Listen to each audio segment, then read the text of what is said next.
मी सावित्री बोलते. ज्ञान नाही, विद्या नाही, ती केड्याची गोडी नाही. बुद्धी असून चालत नाही, तयाच मानव म्हणावं का? ओळखलं का म्या सावित्री? सावित्री ज्योतिराव फुले. सातारा जिल्ह्यातील खंडाळा तालुक्यातील नायगावच्या खंडोजी पाटलांच्या म्या कन्या. अवघ्या 9व्या वर्षी माझं ज्योतिराव फुले या नावाच्या माणसाशी माझं लग्न झालं.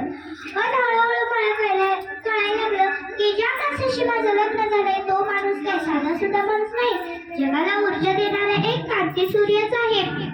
त्या काळी बायांनी घराचा उंबरा ओलांडण्याची पद्धत नव्हती.